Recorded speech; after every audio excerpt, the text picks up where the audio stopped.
Bigyan sila ng Diyos ng magandang araw, marilag na binibini.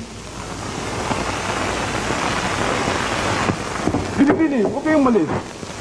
Utang na loob. Sino ka? Si Prinsipe Juan po, sa kaharian ng Derbanya.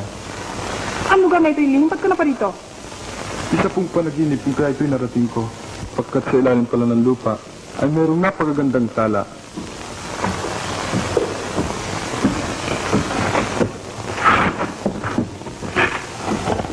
Mga sundalo ang ama ko. Mga kapatayan, tago ka. Dito. Bakit mo binabatak yung bagay? Ibig kong sundan siya sa ilalim eh. Baka pareho na kayo hindi makabalik at kainin kayo ng lupa doon. Bahala na.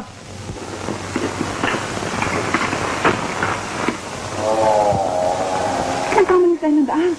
Dito ang tutulungin ka ang babantay sa akin. Hindi na tayo narilumabas. Sundalo lang yung sinusundan tayo. Ano magagawa natin? Wala bang parang di pa tayo yung higante niyan? Saan siya ngayon? Hindi ba naririnig?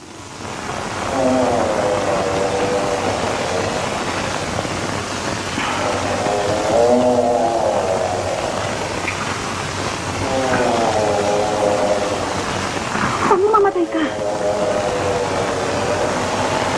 Kaya mo, akong bahala.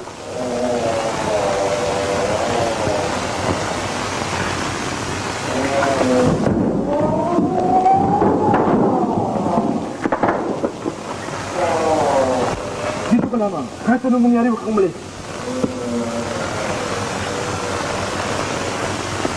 Prinsipe Juan, mag-ingat ka.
Mapo ka.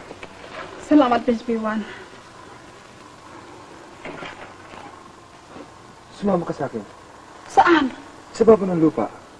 Ngunit dapat naman ako magsasumama sa iyo. Hindi bale, pakakasal tayo. Prinsipe Juan. Tayo na.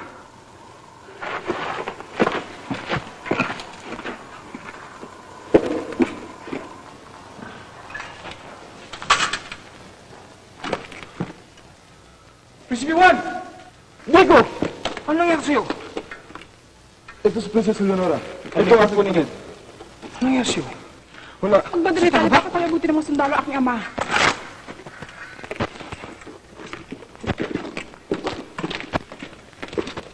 Mabuti mawala kami sa amin. Nandun namin kapatid si Prinsipe Pedro, nag-iintay. At kung mali lang pakisabi niyo sa kanya na batakin na rin kami. Eh, paano kayo? Kami ang bahala. Hindi bale. Susunod na kami siya.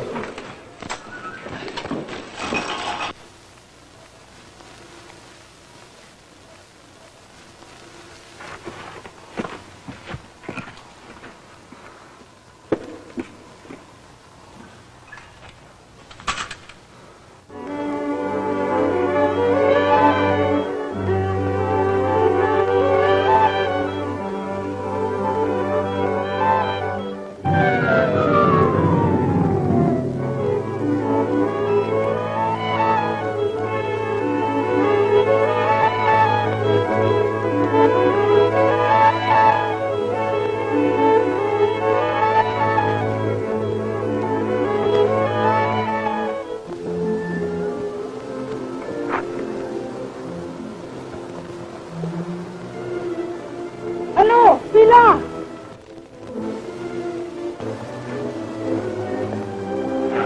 Salamat. Anong himala itong bulog sa akin lang? Hulog ng langit? Lalim ng lupa ako manggaling? Ang tao pag nabibigla sa nakasisilaw na ganda ng isang salang katulad nito, ay hindi makukuhang maislit ang kanyang hila. Yaman din lamang at wala ni isang tao rito maaaring magpakilala sa akin. Sumasayapak po ninyo ako, mahal na prinsesa. At ipahintulot po sana ninyong ipakilala ko ang abakong lingkod sa inyong kamahalan. Kamahal-mahalang prinsesa. Ako po'y si Prinsipe Pedro. Pero, o prinsesang marangal, patag. Dinaramdam ko. Ngunit ang puso ko ay isa lamang. At ang isang yan ay nagsanlano sa iba. Di yata't masasawi ako. Sino kayang mapalad yun? Walang iba kundi si Prinsipe Juan, ang inyong kapatid. Kung gayon ay wala na pala akong pag-asa. Wala na.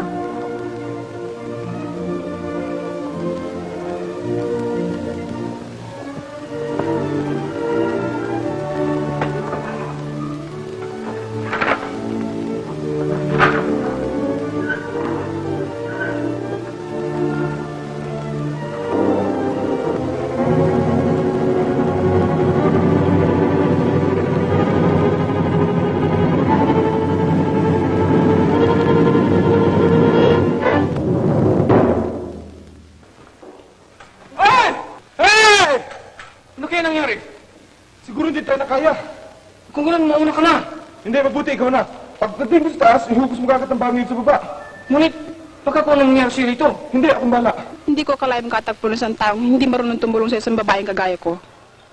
Ang kalaban sa pag-ibig ay hindi dapat tulungan. Ngunit, alang-alang sa iyo ay gagawin ko.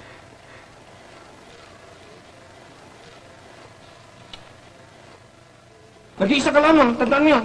Sige.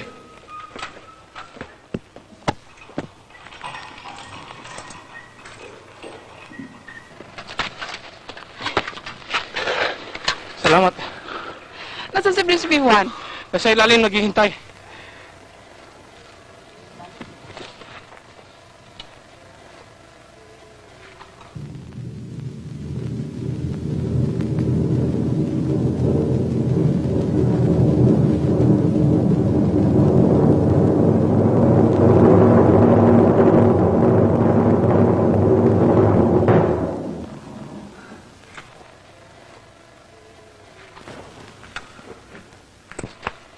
Nabitawan ko ang bagay na hindi ko sinasadya eh. Kumuha tayo ng bagin at pagdugtong-dugtungin. At ihugis natin sa ilalim. Oo nga, magtumali kayo. Hindi na kailangan. Sinong mabubuhay sa lalim ng hukay na yan? Kung wala kang pagmamalasakit sa ating kapatid, ako'y meron.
Salamat, mahal kong kapatid. Walang anuman. Nasaan si Prinsesa Leonora? Pagkahulog mo, ay iniwan ko dito. Silang dalawa ng ating kapatid. Nang ako'y nagbalik, nadala ko ang mga baging. Ay wala na sila. So kaya sila nagpunta? Hindi ko alam. Marangal na hari, dumating na po ang Prinsipe Pedro at may kasamang magandang babae. Siya nga ba? Ha? Oo, totoo ho yan. Kung tanongin sa'yo ng hari kung kilala mo ang dalawa kong kapatid, ang isagot mo'y hindi, ha? Halimbawa kung sabihin kong katotohanan na si Prinsipe Juan ay nihulog mo sa hukay. Ano ang mangyayari? Pareho tayo mamamatay. Bakit? Wala naman akong kasalanan. Mahal kong ministro, si Prinsipe Pedro at ang kanyang kasama, dalhin mo rito ngayon din. Opo, mahal na hari. Sige, madali ka.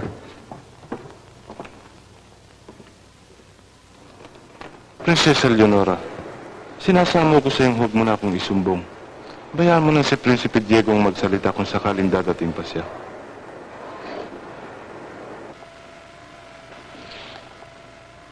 Marangal na prinsipe, natatawag na kayo ng marangal na hari.